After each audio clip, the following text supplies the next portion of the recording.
Hello, എല്ലാവർക്കും നമസ്കാരം. ഇന്ന് ഞാൻ നിങ്ങളുടെ അടുത്ത് സംസാരിക്കുന്ന ടോപ്പിക്ക് നമ്മൾ മൗനം പാലിക്കേണ്ട സന്ദർഭങ്ങൾ ഏതെല്ലാം എന്നുള്ളതാണ്. അപ്പോൾ ടോപ്പിക്കിലേക്ക് പോവാം. ഒരാൾ എത്രത്തോളം ശാന്തനാകുന്നുവോ അത്രയധികം അവൻ്റെ വിജയവും സ്വാധീനവും നന്മയുള്ള ശക്തിയും വർദ്ധിക്കുന്നു എന്നുള്ളതാണ്.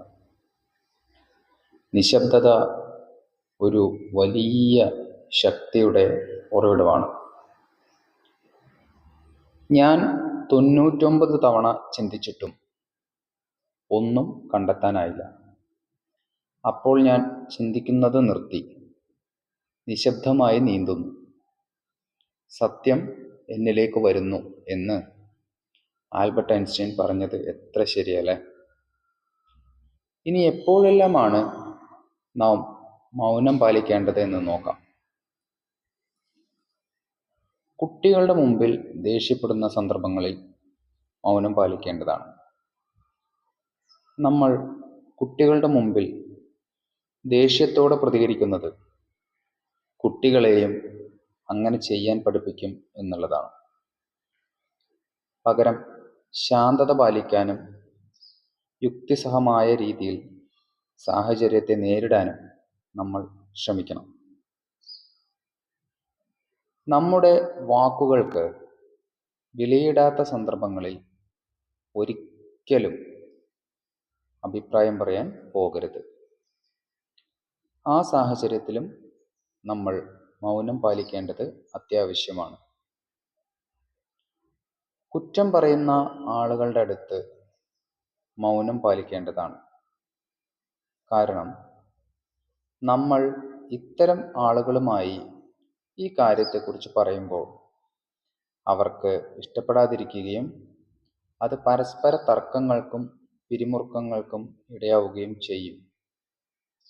ആയതുകൊണ്ട് ഇത്തരം സാഹചര്യങ്ങളിലും നമ്മൾ മൗനം പാലിക്കേണ്ടതാണ്. ഇനി ഉള്ളിൽ വിഷമങ്ങളുള്ള വ്യക്തി നമ്മളോട് ആ കാര്യം ഷെയർ ചെയ്യുന്ന സന്ദർഭങ്ങളിലും നമ്മൾ മൗനം പാലിക്കേണ്ടതാണ് കേട്ടോ. ആളുടെ വിഷമങ്ങൾ മുഴുവനായും പറഞ്ഞു തീരുകയും ആൾക്ക് നല്ല റിലീഫ് കിട്ടുകയും അതുപോലെ ആ കാര്യം കേട്ടതിന് ശേഷം നമുക്ക് ആളെ സഹായിക്കുവാനും കഴിയും എന്നുള്ളതാണ്.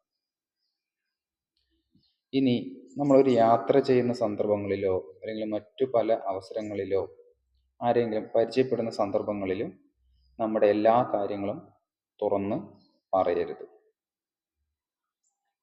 കേട്ടോ. നമുക്ക് നല്ല ദേഷ്യം വന്നിരിക്കുമ്പോഴും മിണ്ടാതിരിക്കാൻ ശ്രമിക്കുക.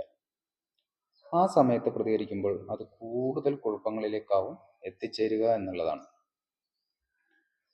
നിങ്ങൾക്ക് ഒരു കാര്യത്തെക്കുറിച്ച് ഉറപ്പില്ലാത്ത അവസ്ഥയിൽ അനിശ്ചിതത്വമോ തെറ്റായ വിവരങ്ങളോ അല്ലെങ്കിൽ അർത്ഥസത്യങ്ങളോ ഉപയോഗിച്ച് സംസാരിക്കുന്നതിനേക്കാൾ മിണ്ടാതിരിക്കുന്നതാണ് ഏറ്റവും നല്ലത്.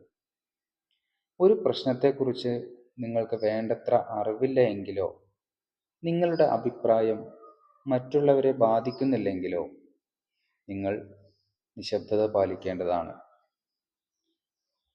ഈ നിശബ്ദത ശൂന്യമല്ല, ഒരുപാട് ഉത്തരങ്ങൾ നിറഞ്ഞതാണ്. നിശബ്ദതയിൽ നമ്മൾ യഥാർത്ഥത്തിൽ ആരാണെന്ന് കണ്ടെത്തുന്നു എന്നുള്ളതാണ്. അപ്പോൾ നിങ്ങൾക്കെല്ലാവർക്കും എൻ്റെ വീഡിയോ ഇഷ്ടമായെന്ന് വിചാരിക്കുന്നു. വീണ്ടും അടുത്ത വീഡിയോയിൽ കാണാം. അതുവരേക്കും ബൈ ബൈ.